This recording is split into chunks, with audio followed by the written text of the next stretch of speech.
Hola, ¿qué tal mis amados hermanos? Les saluda su hermano Octavio Arce y yo soy parte de la primera iglesia bautista de la ciudad de Ducor, California. En esta ocasión les presento este devocional que vamos a estar basando en el libro de Esdras, en el capítulo número 7, en versículos del 11 al 28. En esta parte de la escritura, el rey Artajerjes de Babilonia le manda una carta, una copia de una carta, es lo que se presenta al sacerdote Esdras, y en esta carta le da una autoridad que nunca antes se le había dado a un escriba. Recordemos que el sacerdote Esdras era un escriba, y lo que antes era su trabajo era copiar o hacer copias de la escritura. Entonces no tenían tanta autoridad en esa época como para imponer la ley, como para hacerla cumplir, pero en esta carta miramos como el rey Artajerjes le da esa autoridad para que en nombre de él vaya a la tierra de Judea, a los israelitas, a hacer cumplir lo que estaba en esa carta, y le manda muchas cosas, como que prepare, que vaya y reúna plata y oro para los gastos, que reúna sal, que reúna animales para los sacrificios que se van a hacer en el templo, y todo esto lo va a hacer él en su nombre, porque él se sentía bendecido por Jehová. Entonces algunas de las enseñanzas que pude extraer fueron en el versículo 14, del 14 al 16. La primera enseñanza es en forma de pregunta, como diciendo: ¿es Dios lo más importante que tienes, o lo más valioso que tienes? Porque vemos en el versículo número 14 que dice: porque de parte del rey y de sus 7 consejeros eres enviado a visitar Judea y a Jerusalén, conforme a la ley de tu Dios que está en tus manos, y a llevar la plata y el oro que el rey y sus consejeros voluntariamente ofrecen al Dios de Israel, cuya morada es en Jerusalén.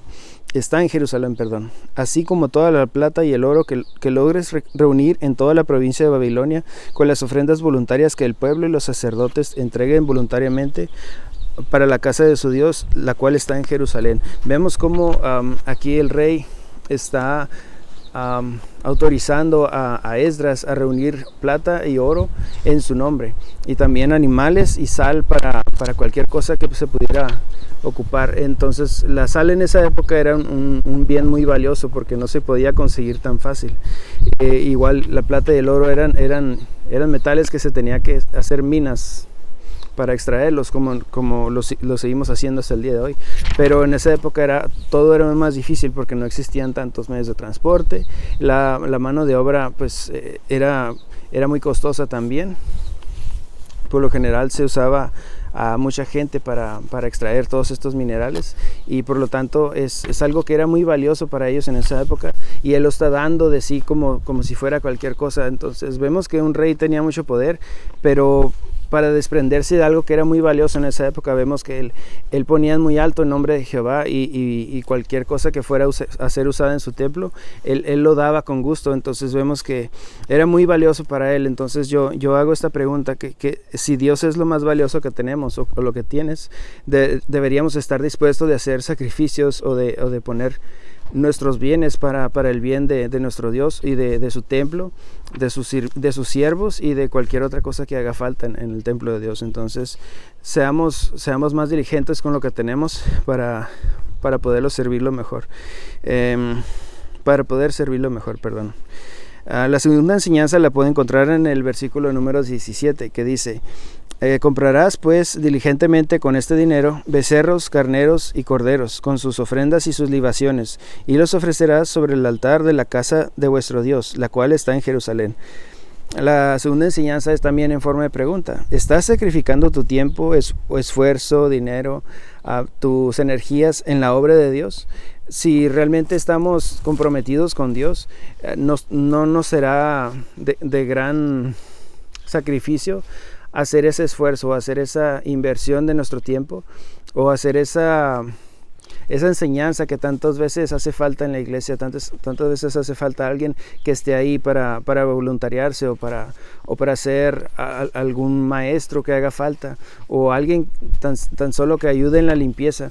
Es nuestro aporte a la obra del Señor, si estamos dispuestos a hacerlo, si estamos dispuestos a sacrificar nuestro tiempo, nuestro esfuerzo, nuestro dinero, nuestras mentes, nuestros corazones en la obra de Dios. Él lo va a recompensar. Entonces seguimos adelante. En la tercera enseñanza la podemos encontrar en el versículo número 23, que dice: todo lo que es mandado por el Dios del cielo sea puntualmente para la casa del Dios del cielo, pues ¿por qué habría de caer su ira contra el reino del rey y de sus hijos? La tercera enseñanza aquí estás obedeciendo a Dios en todo lo que te ordena. Si un rey gentil fue capaz de obedecer el mandato de Dios, o si Dios puso en su corazón hacer eso, de mandar él hacer mejoras o mandar bienes a un templo de un Dios que él no servía, porque él creía en otros dioses, no solamente en Jehová. Entonces, ¿qué más vamos a hacer nosotros para obedecer lo que Dios nos está enseñando, que sabemos que es el Dios verdadero, el único Dios, nuestro Dios Jehová, nuestro Dios Padre? ¿Realmente estamos haciendo todo lo que Dios nos ordena? Si no, eso es un buen momento para poner manos a la obra y poner cartas en el asunto para empezar a obedecerlo más y mejor.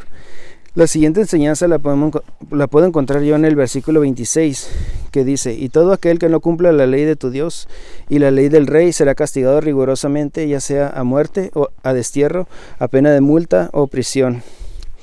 Aquí la enseñanza es que si realmente, si no estamos obedeciendo, estamos listos para el juicio de Dios, porque Dios no solamente nos ordena, sino nos dice también que si no obedecemos, va a haber un juicio en lo que si Él nos ordenó algo y no lo hicimos, o si nos puso algún mandamiento y no lo cumplimos, va a haber consecuencias. Entonces estamos preparados para recibir esas consecuencias del juicio de Dios.